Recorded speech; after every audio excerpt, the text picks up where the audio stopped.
मुजरे वाली बाइयां डिजिटल तवायफ है, ये उनका मान सम्मान है, ये अपमानी उनके लिए मान सम्मान है। कहाँ मर गई थी तुम? लहसुन अदरक उठा उठा के नाच रही थी, महंगाई करके नाच रही थी। तुम पे राजनीति नहीं करते, बावलों की सरकार हो, यहाँ लोकतंत्र चलता है, तुम भी ठोकतंत्र को प्रमोट कर रहे हो। मीना अगर ये कह रही है हमारे साथ गलत हुआ है तो फोर्स लटका दी। कुछ लोग तो ऐसे बहाने कह रहे थे, सबूत दे दो कि तुम्हारे साथ गलत हुआ है। यानी भारत इतना डिजिटल कर दिया मोदी जी आपने कि भारत की महिला के साथ अगर यौन उत्पीड़न होता है, गैंग रेप होता है, पहले कहिए मैं रुक जा, रेप बाद में कहिए पहले मैं कैमरा सेट कर लूं। यानी पहले वो कैमरा सेट करेगी ताकि सारी फुटेज उसके अंदर आए, फिर कहेगी आराम से मुझे लूट ले, मैंने फुटेज ले ली। व्हाट द हेल, क्या बकवास है ये? आपको सबूत चाहिए गैंग रेप के भी? कौन सी महिला है? टिकटॉकियां, मुजरे वाली बाइयां, कौन सी महिला है? डिजिटल तबाही पे कौन है उनकी पार्टी में? कौन है बेगारतों की जमात? वो सिलेंडर उठा के महंगाई करती थी। ईरानी है ना, एक मंत्री बना दिया गया। नहीं तो जब वो निर्भया के कांड में साड़ियां उठा के मुजरे करती थी, तो निर्भया जो थी वो भारत की तुझे बेटी नजर आती थी।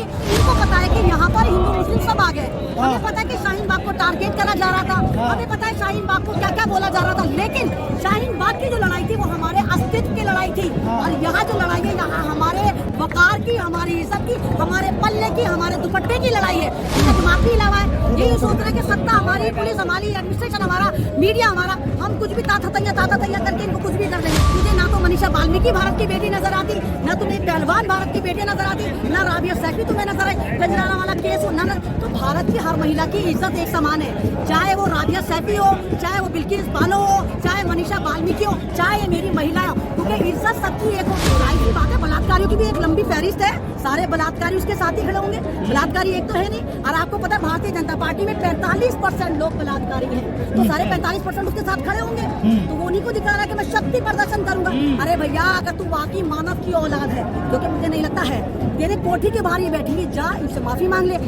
आज आप इंडिया गेट पर पहुंची हैं उन बेटियों के समर्थन में जो 1 महीने से सड़कों पर बैठी हैं, क्या कहना चाहेंगे? देखिए, इन बेटियों के समर्थन में मैं ही नहीं, मेरा खास जो बहु बेटियों वाले हैं सारे के सारे पहुंचे हैं। जिस तरह लगातार 1 महीने से ये भारत की बेटियां जो मेडल लेकर आई थी, और उस वक्त हमारे प्रधानमंत्री सेल्फीबाज प्रधानमंत्री ने सेल्फी चमकाते हुए कहा था ये भारत की महिलाएं जो है ये मेरे परिवार का हिस्सा है, जो गोल्ड मेडल लेकर आई। और आज मोदी जी का वही परिवार मोदी जी के घर से 2.5 किलोमीटर की दूरी पर जंतर मंतर पर महीने भर से बैठा है, लेकिन मोदी जी कहते हैं ना, मैं नहीं सुनना, ये सियासत कर रही है। लेकिन वो कह रहे हैं कि नार्को टेस्ट कराने के लिए तैयार है, बजरंग पूनिया, विनेश फोगाट सब करवाए, तो सब करवाने को तैयार। उन्होंने कब मना करा? वो भी करवाने को तैयार है। आप एक बात बताइए, ये वाली बात तो आप समझ नहीं आई, आपको तो आधा घंटे बाद ही इनकी सुन लेनी चाहिए थी। 1 महीना हो गया, 1 महीने से आप इनके सुनने को तैयार है। हाँ, ईरान में किसी महिला पे जुल्म होता है, इनके सब तक करंट लग जाते नीचे से ऊपर तक। हाँ, ईरान की लड़की को मार दिया, अरे तुम्हारे यहाँ तो हर आधा घंटे में गैंग रेप के भारत की महिला को मारते हो, यहाँ कुछ नहीं होता। चाहे बिल्किस बानो हो, चाहे मनीषा वाल्मीकि हो, चाहे राबिया सैफी हो, और अनगिनत ऐसे मामला थे जो भारत की बेटियों के साथ इतने खतरनाक तरीके से आप देखिए गैंग रेप को इनके लिए नहीं सुनी जाती। और जब आप ये देखिए कि अगर ये भारत की महिला तो गोल्ड मेडल लेकर आई है, इनकी सरकार नहीं सुनी, तो आप सोचिए कि यहाँ पर कानून व्यवस्था कितनी लड़चर है कि गोल्ड मेडलिस्ट की सरकार सुनने को तैयार है। क्योंकि लेकिन 1 महीना हो गया है, 1 महीने बैठे बैठे पहलवान जो है जंतर मंतर पे आज इंडिया गेट आए हैं 1 महीने में, अभी तक सरकार नहीं सुनने को तैयार है। कैसे देखती है? मैं तो सरकार की हार देखती हूँ भाई। पहले मामला अंडर कंट्रोल था, जब परिवार का हिस्सा, परिवार मोदी जी परिवार का हिस्सा किसको कहते हैं? या तो आपकी ये बेटियां थी या आपकी ये बहनें थी। अगर बहू बेटी पे कोई जुल्म होता है, तुम बताओ, अगर तुम्हारी बहन को कोई छेड़े, तुम्हारी गारत नहीं जागेगी, खून नहीं खोलेगा अगर तुम बाकी भाई बहन वाले होंगे या बेटी धी वाले होंगे। लेकिन ये बेगैरतों की टोली है, बेगैरतों की जमात है, ये लोग इनकी गारत नहीं जागती। भारी संख्या में पुलिस आज तैनात है क्योंकि कैंडल मार्च निकाला जा रहा है। हाँ बिल्कुल, देखिए महिला अगर ये कह रही है हमारे साथ गलत हुआ है तो फोर्स लटका दी। कुछ लोग तो ऐसे बहाने कह रहे थे, सबूत दे दो कि तुम्हारे साथ गलत हुआ है। यानी भारत इतना डिजिटल कर दिया मोदी जी आपने कि भारत की महिला के साथ अगर यौन उत्पीड़न होता है, गैंग रेप होता है, पहले कहिए मैं रुक जा, रेप बाद में कहिए पहले मैं कैमरा सेट कर लूं। यानी पहले वो कैमरा सेट करेगी ताकि सारी फुटेज उसके अंदर आए, फिर कहेगी आराम से मुझे लूट ले, मैंने फुटेज ले ली। व्हाट द हेल, क्या बकवास है ये?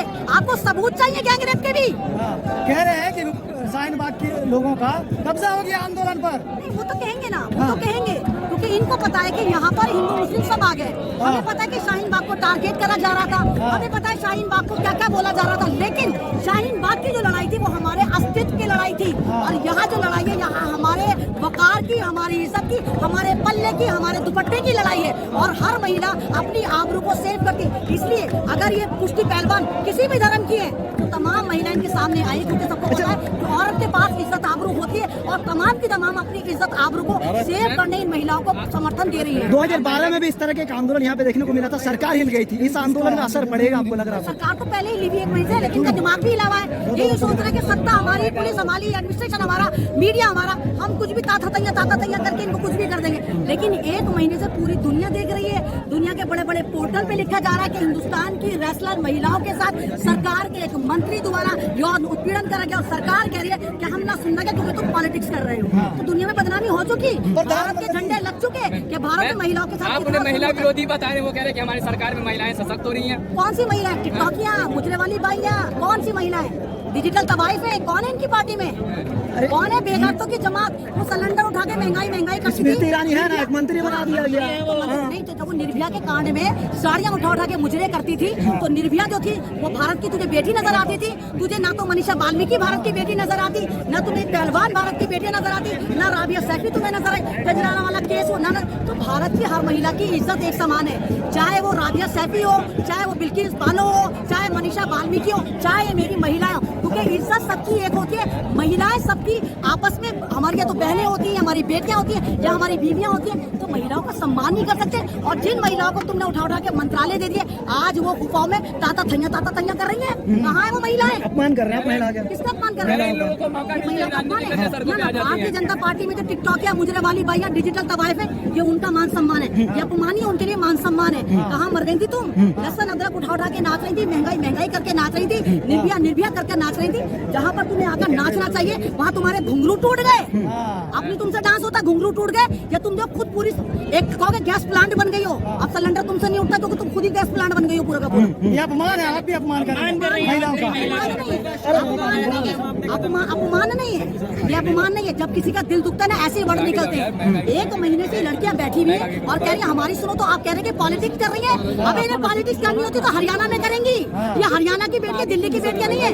इनको पॉलिटिक्स करनी है, हरियाणा में करेंगी और इनको खूब हाईलाइट भी मिलेगी। ये किसानों की बेटियां हैं, ये वही किसान हैं जिनके बारे में नारा दिया जाता है, जय जवान जय किसान। ये महिलाएं भारत का गौरव जय पहलवान होने लगा। कह रहे मैम, आप लोग मौका मिलते ही सड़कों पर राजनीति करने उतर जाती है। सड़कों पर राजनीति नहीं करते, बावलों की सरकार हो, यहाँ लोकतंत्र चलता है। तुम भी लोकतंत्र को प्रमोट कर रहे हो। लोकतंत्र जब तक जिंदा रहता है, अगर सरकार हमारे खिलाफ कोई भी ऐसा फैसला करती है तो लोकतंत्र जब जिंदा माना जाता है कि आप सड़कों पर उतर जाए, उसको लोकतंत्र कहते हैं। यानी तूने बोला चल यूएपी है, तूने बोला चल चैनल उड़ा दो, तूने बोला चल गोली से मार दो, इसको लोकतंत्र नहीं कहते जनाब। इसको आपको डर नहीं लगता? आपको डर नहीं? क्या डर लगेगा? क्या करेंगे? मार देंगे।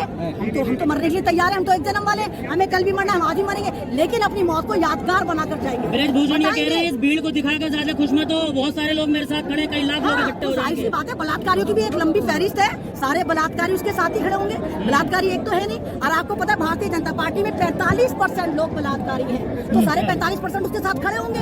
तो वो उन्हीं को दिखा रहा है कि मैं शक्ति प्रदर्शन करूंगा। अरे भैया, अगर तू वाकई मानव की औलाद है, जो कि मुझे नहीं लगता है, तेरे कोठी के बाहर ये बैठी हुई, जा इनसे माफी मांग ले, कहते हैं भाई गलती हो गई, जो सरकार फैसला करेगी मैं मानने को तैयार हूँ। तो जुर्म हल्का हो जाता है जब आप एडमिट कर लेते हैं कि आपसे गलती हुई। आप तो ठीक बने जा रहे हैं, क्या जा रहे हैं ना, मेरा बिगाड़ के दिखाओ ना, क्योंकि उनको पता है कि भारतीय जनता पार्टी उनको समर्थन दे रही है। अभी तो कह रहे नड्डा बोलेगा तो इस्तीफा दे दूंगा, भारतीय जनता पार्टी बोलेगी तो इस्तीफा दे दूंगा, मोदी जी बोलेंगे तो इस्तीफा दे दूंगा। उसको पता ये बोलने के नहीं है। तो ये क्रिमिनल लोग हैं, ये माफिया लोग हैं जो भारतीय जनता पार्टी में एक तरह से कैप्चरिंग कर चुके, हाईजैक कर चुके। तो इनका सफाया होना बहुत जरूरी है। चलिए, बहुत शुक्रिया।